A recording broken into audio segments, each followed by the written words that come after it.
আসসালামু আলাইকুম, কি অবস্থা সবার? আশা করি সবাই অনেক বেশি ভালো আছো। আজকে আমরা প্রবাবিলিটি অনেক ইন্টারেস্টিং একটা কোশ্চেন সলভ করব। তো সবার আগে আমি তোমাদেরকে প্রশ্নটা পড়ে শোনাবো, এরপর তোমরা নিজেরা চেষ্টা করে দেখবা, না পারলে তখন তুমি সলিউশনটা দেখিও।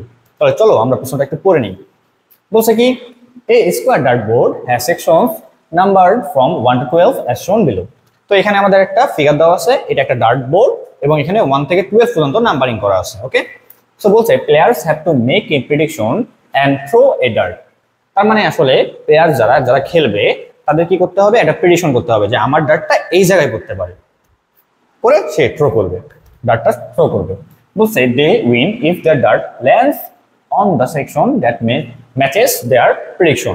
তার মানে তারা আসলে কখন বিজয়ী হবে বা কখন জয়লাভ করবে, যখন তারা যে ডার্টটা প্রেডিকশন করছে যে এখানে পড়বে, তো সে সরার পর যদি ওই জায়গাতেই পড়ে তাহলে দেখা যাবে যে সে বিজয়ী হবে, আর যদি অন্য কোথাও পড়ে তাহলে হেরে যাবে। আচ্ছা, তো এখানে আমাদের কি বলছে, Aria Aria says my dart will land on a composite number. তার মানে আরিয়ার যে প্রেডিকশনটা ছিল সেটা কি ছিল, তার ডার্টটা পড়বে একটা কম্পোজিট নাম্বারে, মানে একটা যৌগিক সংখ্যায়।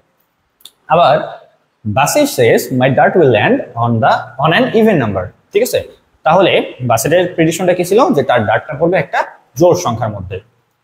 আর লাস্টে বলছে Cathy says my dart will land on a factor of 12। তার মানে ক্যাথির যে প্রেডিকশনটা সেটা কি, তার ডার্টটা পড়বে একটা 12 এর উৎপাদকের মধ্যে। ঠিক আছে, ফ্যাক্টরগুলোর মধ্যে। সো আমাদের অ্যাকচুয়ালি কোশ্চেনটা কি চাইছে দেখো, বলছে calculate the probability of each of their predictions occurring and determine who has the highest chances of winning.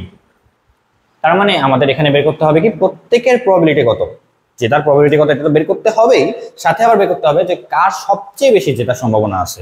যেহেতু এটা পার্সেন্টেজ হিসাব, মানে প্রবাবিলিটি হিসাব, সম্ভাবনা হিসাব, তো কেউ না কেউ তো সবচেয়ে বেশি জিততে পারে, ওটা আমাকে লাস্টে বের করতে হবে। সো ওটা পরে হিসাব, আগে আমরা ইন্ডিভিজুয়ালি এদের প্রবাবিলিটিটা বের করি। তো তোমরা ভিডিওটা এখন পজ করে চিন্তা করতে পারো, আমি কিন্তু এখন তাহলে সলিউশনে চলে যাচ্ছি। ওকে, সো এখানে কিন্তু আমাদের আসলে এইভাবে চিন্তা করলে হবে না যে 1 2 3 4 ভাবে 12টা তোমার নাম্বার আছে, সো এক নাম্বার ঘরে ডার্টটা পড়ার সম্ভাবনা 1/12, আমি ডিরেক্ট বলবো, এটা কিন্তু হবে না। এটা কিন্তু হবে না, কেন হবে না? কারণ এখানে আমাদের একটা ব্যাপার আছে। কি ব্যাপার? দেখো এখানে কিন্তু ছোট বড় হিসাব আছে, এখানে যে ট্রায়াঙ্গেল গুলো আছে বা ত্রিভুজ গুলো আছে, ছোট বড় হিসাব আছে। তো তুমি চিন্তা করো যে আমার 1 আর 9 এই দুটো নাম্বার আছে, ঠিক আছে, 1 আর 9। সো এই 1 আর 9 এর মধ্যে আমি যদি ডার্টটা মারি, 1 এ পড়বে না 9 এ পড়বে, কোনটা বেশি, মানে কোনটার বেশি পড়তে পারে, কোথায় বেশি যাওয়ার সম্ভাবনা আছে, 9 নাকি 1? অবশ্যই 9 বেশি যাওয়ার সম্ভাবনা আছে, কারণ 9 এর এরিয়াটা বড়, 1 এরিয়াটা ছোট, ক্ষেত্রফলটা ছোট, এটা ক্ষেত্রফল বড়। তো সেক্ষেত্রে আমি যদি ডার্টটা মারি 9 আর 1 এর মধ্যে, 9 এর মধ্যে যাওয়ার সম্ভাবনা বেশি আছে। সো এই যে এরিয়ার হিসাব, এই এরিয়ার হিসাবটা আমাদের অবশ্যই করতে হবে। সো এখানে আমাদের দুইটা পার্ট আছে, একটা হলো স্মল সেকশন, আরেকটা হলো আমাদের লার্জ সেকশন। ঠিক আছে, দুটো পার্টের হিসাব আমাদের করতে হবে। সো স্মল সেকশনে কি কি আছে দেখো তো, 1 2 3 4 5 6 7 8, তাহলে 1 2 3 4 5 6 7 8। আর আমাদের লার্জ সেকশনে কি আছে, লার্জ সেকশনে আছে হলো আমাদের কে কে আছে দেখো, 9 10 11 12, তাহলে 9 10 11 এন্ড লাস্টে 12। সো এই দুটো পার্টের হিসাব আমাকে আলাদা করে করতে হবে। ওকে, আচ্ছা এখন আসো ফার্স্টে আমাদের আরিয়া হিসাব করি আমরা। সো এই আরিয়া কি বলছে, বলছে my dart will land on a composite number. তাহলে কম্পোজিট নাম্বার এখানে কি কি আছে দেখো তো, এখানে কম্পোজিট নাম্বারগুলো একটু ফাইন্ড আউট করো।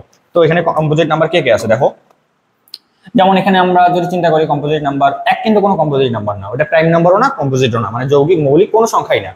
1 কিন্তু নিরপেক্ষ। তাহলে 2 তো প্রাইম নাম্বার, 3 তো প্রাইম নাম্বার, 4 এই যে 4 পেয়ে গেলাম, তারপর 5 তো প্রাইম নাম্বার, 6 এই যে 6, 7 তো প্রাইম নাম্বার 8, তারপর এদিকে তুমি যদি বড়টার মধ্যে চিন্তা করো 9 তোমার কম্পোজিট নাম্বার, 10 তারপর তোমার 12। তো এটা হলো কম্পোজিট নাম্বার। ঠিক আছে, তাহলে আমরা যদি আর এর হিসাব করি, প্রথমে আমরা চিন্তা করব হলো স্মল সেকশন নিয়ে, তারপর চিন্তা করব লার্জ সেকশন নিয়ে। যখন স্মল পার্টটা নিয়ে কাজ করব তখন শুধু স্মল হিসাব করবা, মনে করবা লার্জ পার্ট নাই। আবার যখন লার্জ পার্টে হিসাব করব তখন মনে করবা স্মল পার্ট নাই। ওকে, সো এখন আমরা স্মল যে ট্রায়াঙ্গেল গুলো আছে নাম্বারিং করা, ওগুলো হিসাবে আসি। তো দেখো কতগুলো আছে টোটাল, 1 থেকে 8 পর্যন্ত টোটাল হিসাব আমাদের 8টা, নিচে 8 হবে। আর আমাদের যেহেতু বলছে যে এর হিসাবটা কি হবে, জাস্ট কম্পোজিট নাম্বার। সো দেখো তো এখানে কোথায় 4 6 8, তার মানে 3টা নাম্বার আছে যেগুলো আমাদের কম্পোজিট নাম্বার। সো উপরে অবশ্যই 3 হবে। এখন এটাকে মাল্টিপ্লাই করতে হবে হাফ দিয়ে। কেন হাফ দিয়ে মাল্টিপ্লাই করতে হবে? দেখো এই জায়গায় প্রত্যেকটা ট্রায়াঙ্গেল একটা টান দিয়ে মানে দুটা ভাগে ভাগ করা আছে, দুটো পার্টে বিভক্ত করা আছে। আবার দেখো এটাও কিন্তু দুটো পার্টে আছে, প্রত্যেকটাই আমাদের দুটো পার্টে আছে। সো এখানে এই ঘরের কথা যদি চিন্তা করি, এই 8 এ পড়ার পসিবিলিটি আসলে 1/2 এই জায়গায়, এই ট্রায়াঙ্গেল হিসেবে 8 আর 7 এর মধ্যে। আবার তুমি যদি এটার কথা চিন্তা করো, এখানেও আসলে 1/2। অবশ্যই 50% চান্স না, 5ও পড়তে পারে 6ও পড়তে পারে, তো 50% চান্স, ঠিক আছে। সো এই কারণে আসলে 1/2 আমাকে মাল্টিপ্লাই করতে হবে, কারণ এই দাগের মধ্যে যদি পড়ে না, পড়তেই তো পারে, এই দাগের মধ্যে পড়তে পারে না, এই যে লাইনটা টানা আছে 7 8 এর মাঝখানে যে দাগটা, ওই জায়গায় পড়লে কি 50% চান্স না, এখানেও পড়তে পারে এখানেও পড়তে পারে, যে কোনো একটা হতে পারে। সো সেক্ষেত্রে আমাদের এই কারণে হাফ দিয়ে মাল্টিপ্লাই করতে হবে, কারণ প্রত্যেকটাই আমাদের একটা পার্টে ডিভাইড করা আছে। কারণ আমি যে দাগটা মারবো, চেস বোর্ডের তো এই জায়গায় পড়তেই, মানে চেস বোর্ড বলতেছি কেন, ডার্ট বোর্ড, তো ডার্ট বোর্ডের এই জায়গায় তো পড়তেই পারে, অবশ্যই পারে। সো 50% চান্স 7 এ পড়ার অথবা 8 এ পড়ার। সো এই জন্য আমাকে হাফ দিয়ে মাল্টিপ্লাই করতে হবে, কারণ তুমি এখানে যে কোনো নাম্বারের কথা চিন্তা করো, তুমি যদি ভিতরেও চিন্তা করো তাও দেখবা যে এখানেও 50% চান্স, কারণ এখানে পড়লে সেটা 9ও পড়তে পারে 10ও পড়তে পারে, 9ও পড়তে পারে 10ও পড়তে পারে। সো 50% চান্স সব সময় থাকবে। সো হাফ দ্বারা অলওয়েজ মাল্টিপ্লাই করতে হবে, ঠিক আছে। তো এটা করলে কত হয় আসলে, ফ্রি নিচে হলো তোমার 8 × 16। সো এটা গেল তোমার হলো কি, এটা তোমার গেছে হলো স্মল সেকশনের হিসাব। এখন তুমি আসলে লার্জ সেকশনের হিসাব।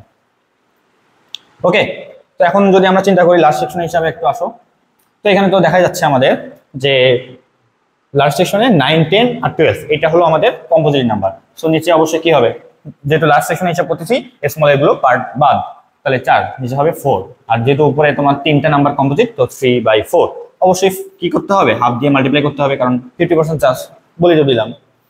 এখন তাহলে মাল্টিপ্লাই করলে কত হয়, নিচে 8 উপরে 3 একে 3। সো এখন তোমার যে হিসাবটা করতে হবে সেটা হলো টোটাল হিসাবটা করতে হবে, যে টোটালি আমরা দেখো এখানে কিন্তু স্মল সেকশনের হিসাবটা করছি, আর এই পাশে কিন্তু লার্জ সেকশনের হিসাব করছি। তো আমার তো টোটালি পুরো বোর্ড মিলে পসিবিলিটি কত সেটা বের করতে হবে। সো তাহলে কি করতে হবে, এই দুটো অবশ্যই যোগ করতে হবে। তাহলে 3/16 প্লাস 3/8 ইকুয়াল টু কি হবে, এখানে তোমার 16 থাকবে, এটা তোমার 6 আর 3 9, 9/16। তার মানে আর যেটা সম্ভাবনা হলো 9/16। ওকে, তো এখন নেক্সটে আসো কি, বাসির। সো বাসিরের হিসাব যদি আমরা করি, তো বাসিরের যদি হিসাবটা করতে আসি, তাহলে দেখো তো বাসিরের ক্ষেত্রে কি হবে। দেখো বাসিরের ক্ষেত্রে এবার কি হবে,